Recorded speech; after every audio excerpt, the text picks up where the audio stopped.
On the morning of November 4th, 2010, 440 passengers and 29 crew boarded the Qantas Airways Airbus A380 at Singapore's Changi Airport.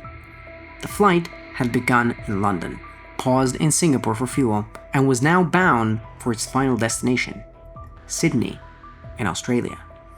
The journey was scheduled to take 7.5 hours, but on this day, the world's largest passenger jet, carrying nearly 500 people, would barely make it beyond Singapore's skies. The aircraft was just 2 years old, the very first A380 ever delivered to Qantas. At the time, the A380 was the pride of modern aviation, the largest commercial airliner ever built, equipped with the most advanced technology in the skies, and designed with extraordinary levels of redundancy. Thousands of sensors fed data into powerful onboard computers, giving pilots real-time awareness of every system on the jet. By 2010, the aircraft was already proving itself a reliable workhorse, but what was about to unfold that morning would expose a hidden weakness, one flaw that cast doubt on a crucial part of its construction, and nearly turned this marvel of engineering into a catastrophic failure. In the cockpit that morning sat an unusually large crew. The Airbus A380 is normally flown just by 2 pilots, a captain and a first officer, sometimes 3 or 4, to facilitate in-flight rest. But on this flight, there were 5. Alongside the captain and the first officer was a second officer, scheduled to take over later in the flight to give others rest. Sitting behind them was a check captain undergoing training, and overseeing the whole assessment was a supervising check captain. The role of a check captain is to evaluate pilots during line flights, making sure their performance is up to standard. On this day, the captain himself was the one being evaluated. That captain was Richard de Crispingy. At 53 years old, he was highly experienced, with more than 15,000 hours of flying time.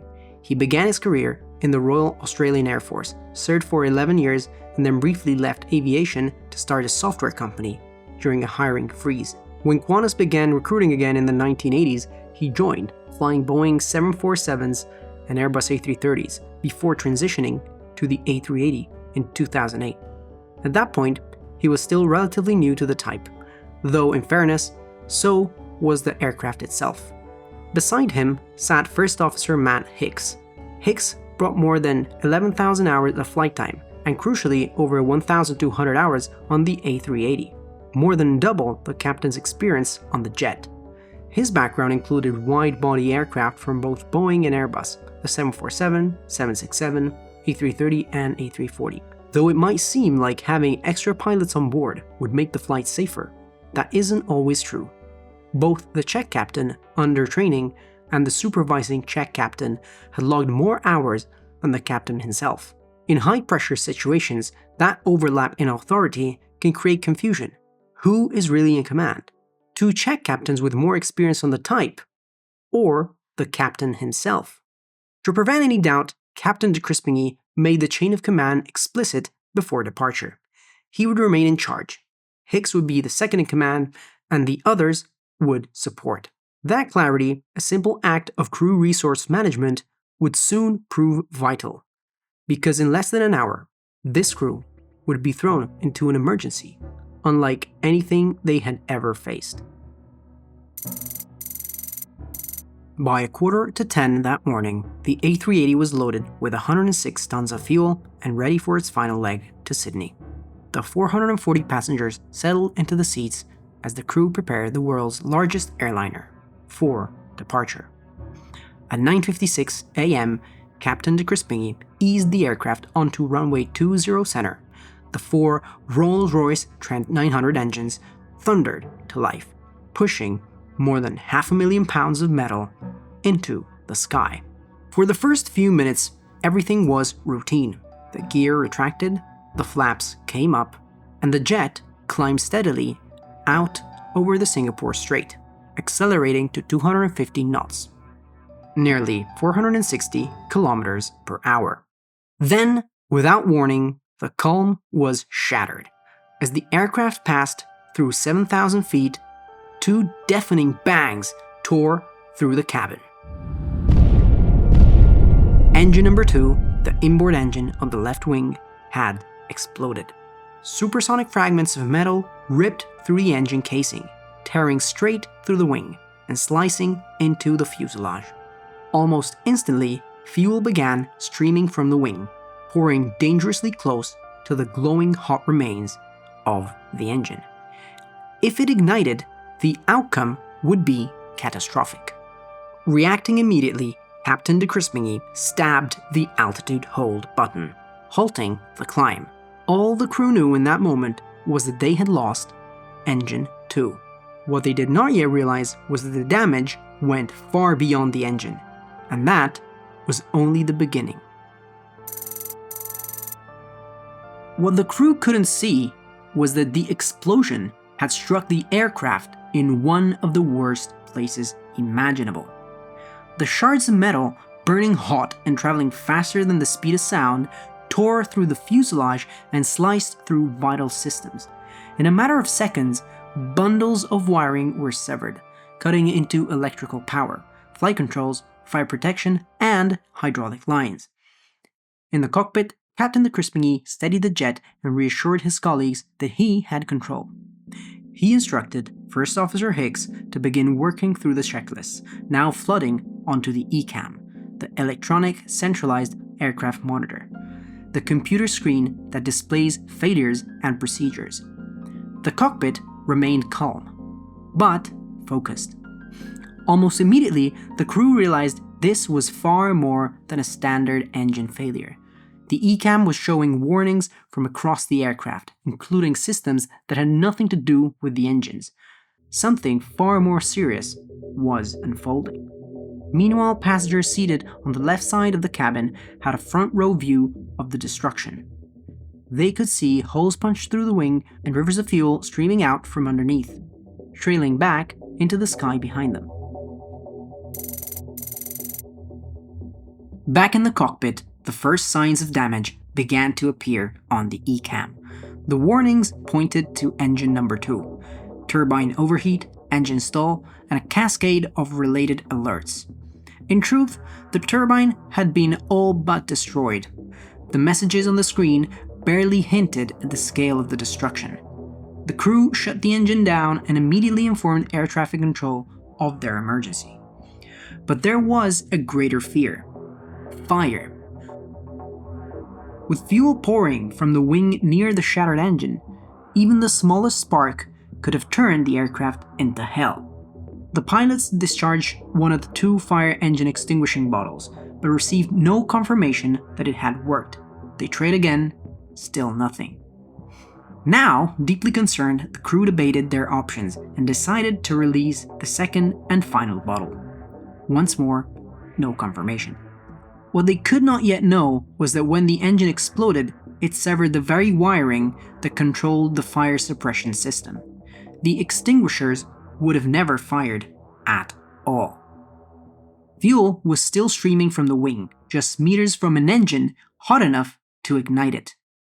If flames erupted, there would be no way to put them out. The situation was now critical. Now, on the Indonesian island of Batam, just south of Singapore, chunks of wreckage began falling from the sky. One large piece of engine debris punched through the roof of a school. Others smashed into houses and cars below. Some fragments were clearly marked with a Qantas logo. Residents, shocked at the sight, began posting online that a Qantas aircraft had just crashed. Within minutes, news stations were showing images of the wreckage.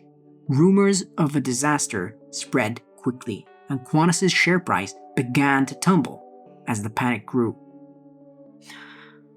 But high above, circling over the sea, the crippled A380 was actually still in the air. The pilots knew nothing of the chaos their aircraft had already caused on the ground. They were too busy confronting the terrifying possibility that they might never make it back to Singapore. The cockpit was alive with alarm bells and flashing warnings. In front of him, First Officer Matt Hicks worked methodically, silencing each alert with the push of a button and moving line by line through the checklists. But this was no routine drill. The A380 had never before faced a crisis like this. The failures were cascading across the aircraft, and no simulator had ever prepared the crew for what they were now seeing.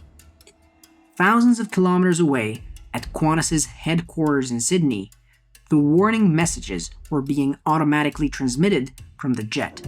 But when the staff tried to contact the crew, there was only silence. The explosion had severed the aircraft's satellite's communications. The pilots were now entirely on their own. Even with his years of experience, Hicks was being pushed to the limit. Dozens of warnings crowded the ECAM screen, and each one demanded a decision. Which failures mattered the most? Which could be ignored? Each and every choice carried life or death consequences, and the situation was growing more alarming by the minute. Engine number 2 was destroyed, but now it appeared that the other 3 weren't healthy either. Engines 1 and 4, the outboard engines, had dropped into a degraded mode. Some of their data was no longer available. Engine 3 was operating in alternate mode. It looked better than the others, but no one could say for sure. And that uncertainty distressed the crew. If the computers weren't showing the full picture, there could be hidden damage. And the one thing they could not afford was another engine failure. Or worse, multiple failures at once. Still, the alerts kept coming. More warnings, more procedures, more decisions. The pilots now faced a stark choice. Attempt an immediate return to Singapore, or hold longer to better understand what was left of their aircraft. Both options carried enormous risk, and with 500 lives on board, the 5 men in the cockpit had to weigh those risks with extraordinary care. The crew now faced a dilemma with no easy answer. If they stayed airborne to better understand the damage, they risked losing more fuel, hydraulic fluid, or electrical power. The jet was controllable for the moment, but how long could it remain that way? Would it be a good idea to waste precious minutes up in the air when they could land right now? Yet, landing immediately carried its own dangers. The aircraft had just taken off with enough fuel for a 7-hour flight, making it too heavy for a regular landing. No one knew how the crippled aircraft would behave at low speed during approach. Were the flaps working? Would the landing gear extend? Would the brakes stop an overweight jet on the runway? With hundreds of warning messages still unresolved, too many questions remained unanswered. In the end, Captain de Crispigny made the call. Continue troubleshooting. For now, the A380 was stable, there was fuel to spare, and understanding the jet's condition could mean the difference between a safe landing and a disaster.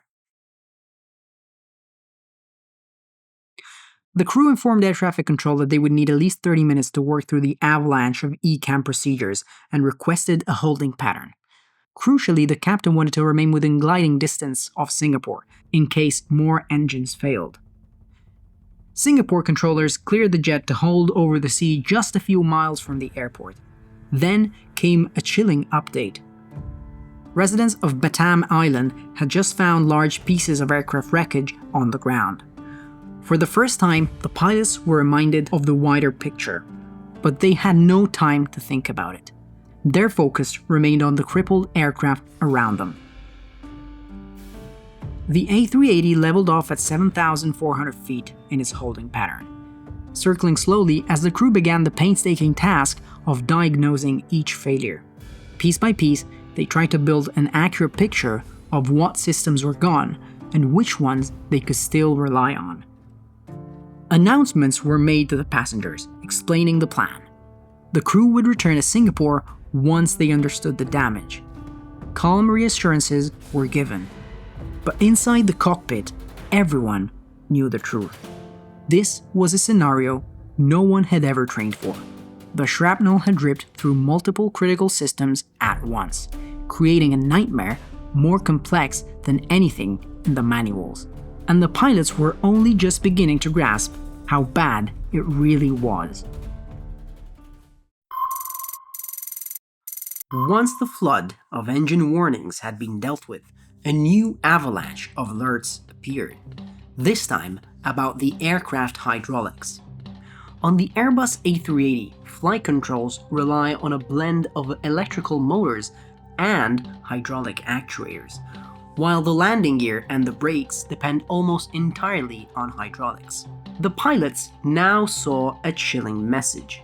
One of the jet's two hydraulic systems, the green system, was rapidly losing all of its fluid. This was far more serious than a simple engine failure. Without the green system, the aircraft's controls could become sluggish, and when the time came to lower the landing gear, gravity would be their only option. But the consequences didn't stop there. The green system also powered the wing's slats, the extendable panels at the front of the wings that allow the aircraft to fly more slowly during landing. Without them, the crew could be forced to land at a much higher speed than normal. And with braking power already reduced by the destroyed engine and failing hydraulic pressure, stopping on the runway was becoming less and less certain. The reality was stark. They were flying a crippled jet that might not be able to stay airborne for long, and might not be able to stop safely once it touched down on the ground. And to make matters worse, all of this now hinged on a single component. The only remaining source of hydraulic power came from engine number 3, the one engine that appeared relatively healthy. If that engine failed, the last hydraulic system, the yellow system, would die with it. And with it, so would any real hope of controlling the aircraft. Even in an aircraft as advanced as the A380, there are limits to what instruments can reveal. To truly understand the damage, someone would have to see it with their own eyes. The second officer left the cockpit and walked into the passenger cabin to inspect. On the upper deck, a Qantas pilot traveling as a passenger stopped him and pointed to a seatback screen. The A380 was equipped with a tail-mounted camera that passengers could tune into. On the display was a chilling view. From the tail, torrents of liquid could be seen streaming from the left wing. Was it hydraulic fluid or jet fuel? No one could yet be sure. Determined to investigate further, the second officer descended to the lower deck. From there, he gained a closer view of the wing itself. What he saw was staggering. A river of fluid, nearly half a meter thick, was pouring from the area around the engine number 2. The rear turbine casing appeared to have completely blown away. He returned to the cockpit and reported what he had seen. The ECAM was instructing the crew to transfer fuel into the leaking tank, but after hearing the second officer's account, they refused. Following the checklist in this case could have turned a bad situation into a catastrophe. Again and again, the flight crew would be forced to make similar judgment calls, deciding when to trust the ECAM and when their experience told them to ignore it. It was the ultimate test of skill and composure under pressure. Behind them, 440 passengers sat powerless. All they could do was hope that the men in the cockpit were making the right calls. Under normal circumstances, the crew would have dumped fuel before returning to land. With degraded flight controls and reduced braking performance, they needed the aircraft as light as possible. But the explosion had crippled the A380's fuel management system. Fuel dumping, a procedure that allows some aircraft to dump fuel overboard directly, was no longer an option.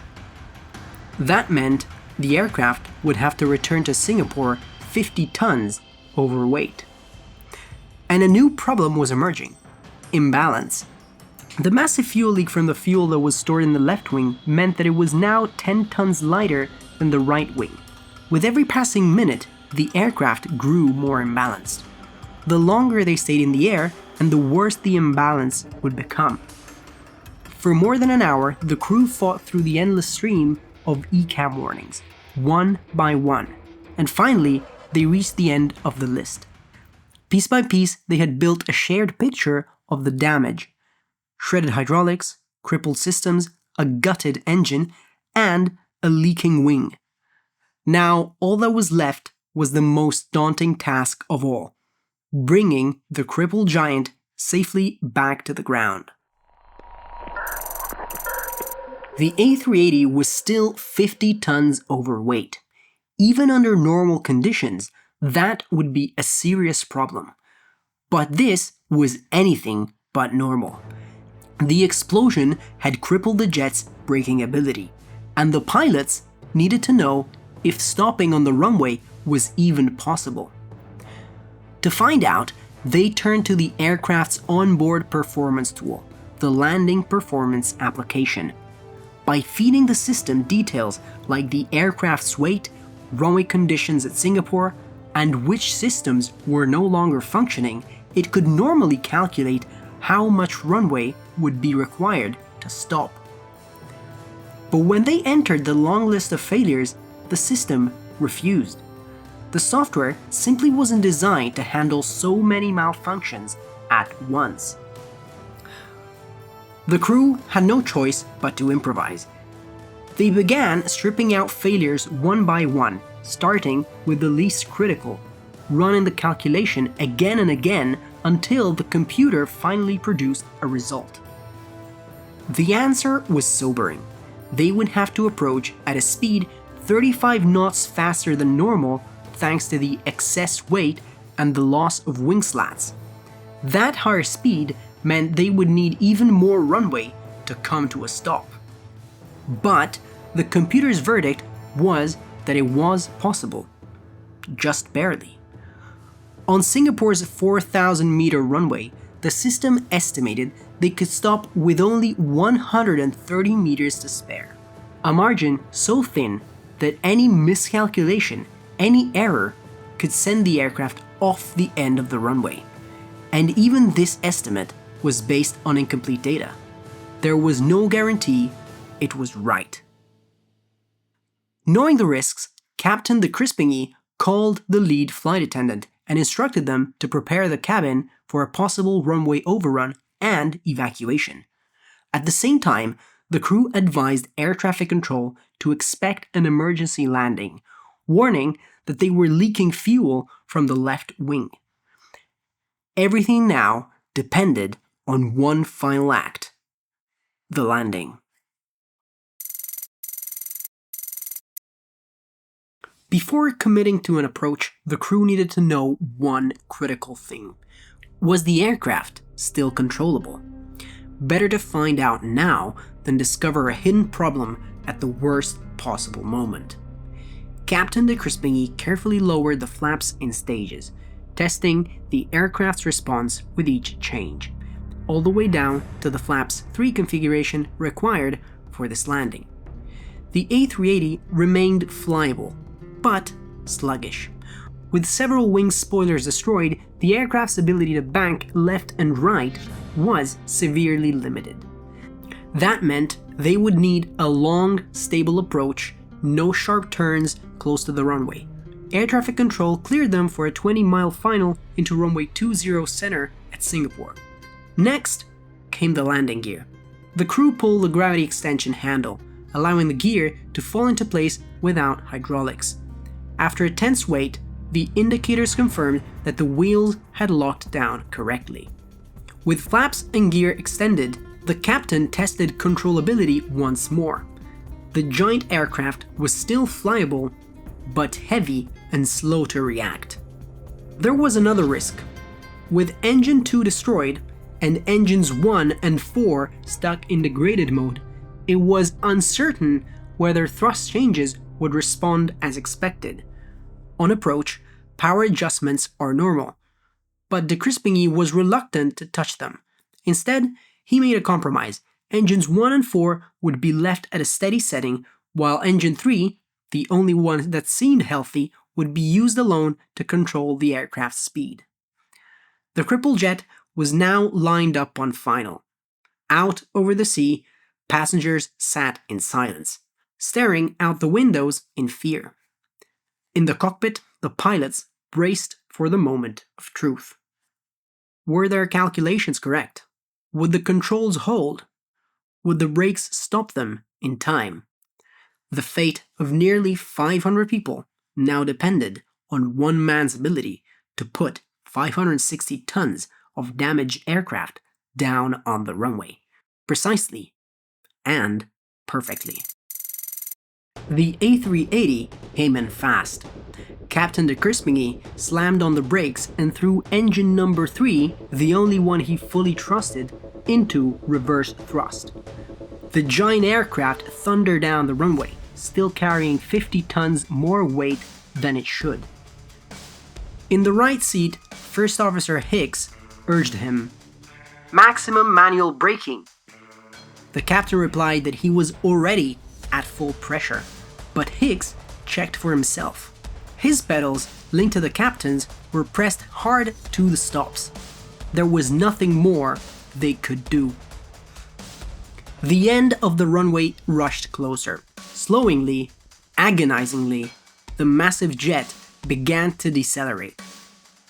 At 60 knots, the crew finally allowed themselves to believe they would make it. And when the aircraft came to a stop, it was just 150 meters short of the runway's end. But relief was short-lived. In fact, the danger was greater now than at any point in the flight. The shattered left wing was still spewing fuel, which was spooling beneath the aircraft and spreading towards the wheels. On the cockpit displays, the crew saw the brake temperatures climbing, past 900 degrees Celsius and still rising. If the leaking fuel reached the white-hot brakes, it could ignite instantly. Then came another blow. The fire crews radioed a chilling warning. Engine number 1, the outboard engine on the damaged wing, was still running.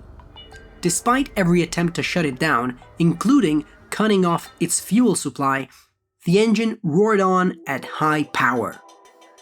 3 tons of jet fuel were now spilling across the tarmac, and a live engine was blasting beside it. One spark could turn the runway into a living hell. Now Captain de Crispingy faced one last critical decision. Should he order an immediate evacuation, risking chaos, injuries, and sending passengers straight into a pool of fuel, or keep everyone on board, even with the threat of a massive explosion just meters away? After weighing the options, the crew concluded that for the moment, the safest place for the 440 passengers was, in fact, inside the aircraft. Outside, after all, lay thousands of kilograms of spilled fuel and a jet engine still running at high power. Still, the danger was real. If a fire broke out, the cabin would need to be evacuated instantly. De Crispingy made a coded announcement over the PA system, quietly instructing the cabin crew to prepare for an emergency evacuation at any moment. On the ground, fire crews began drenching the spreading fuel with retardant, trying to keep the disaster at bay. 13 long minutes after touchdown, the crew determined the risk had eased enough to disembark. The plan was to use air stairs on the right-hand side away from the leaking wing. But there was another complication. The explosion had destroyed nearly all of the aircraft's radios. With only one still functioning, they resorted to using mobile phones to contact Qantas operations and request ground stairs. 20 tense minutes later, the equipment arrived, along with buses to shuttle the passengers. One by one, the 440 people who had lived through this nightmare walked off the aircraft and were taken back to the terminal. The ordeal wasn't over for the aircraft, though. Engine number 1 continued to run for 3 more hours, defying every shutdown command, until fire crews finally drowned it with foam. And yet, in the end, thanks to the flight crew's incredible work, not a single life was lost. The outcome was nothing short of miraculous. Aviation experts would later describe it as one of the finest examples of airmanship in the history of aviation. Captain Richard de Crespigny himself was awarded the Order of Australia for his calm leadership and extraordinary professionalism under unimaginable pressure. But what exactly had caused this catastrophic failure? How could one of the world's newest and most advanced aircraft come so close to disaster?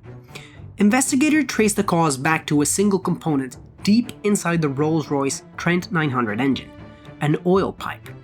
Over time, a microscopic crack had formed in the pipe. As it grew, oil began seeping through, dripping onto the blazing hot turbine. On Flight 32, that oil ignited. The fire weakened one of the turbine discs, and when the disc continued to spin at thousands of revolutions per minute, it finally gave way. The disc shattered with such violent force that fragments tore straight through the engine casing in what's known as an uncontained engine failure, one of the most feared events in aviation. This should rarely happen. Engines are designed and tested with reinforced housings specifically to contain debris. The fact that fragments escaped showed just how extreme the failure had been. It was pure luck that none of the supersonic metal shards struck the passenger cabin. Had even one penetrated the fuselage in the wrong place, the outcome could have been very different. The root cause was traced to a manufacturing defect at Rolls-Royce. In the aftermath, regulators ordered urgent inspections of every Trent 900 engine in service. 53 engines were pulled from aircraft worldwide. Thanks to those inspections and design changes, the flaw was eliminated, and since then, there has never been another incident of this kind on the Airbus A380. As for the aircraft itself, it was painstakingly repaired at a cost of millions of dollars, and incredibly, it still flies with Qantas to this day. As a final piece of trivia, Captain de Crespigny's ordeal didn't quite end with Flight 32. Just a few days later, while flying home to Sydney as a passenger, the aircraft he was on suffered another engine failure shortly after takeoff. And once again, the flight diverted back to Singapore. The captain, who had just survived one of the most serious incidents in modern aviation, ended up stranded there for several more days before finally making it back home to Australia. And that brings us to the end of the story. If you enjoyed this video and would like to support the channel, or see more videos like this, you can do so by commenting on this video, subscribing, and most importantly, sharing it with someone you think might be interested. Thank you so much for watching, and I'll see you in the next episode.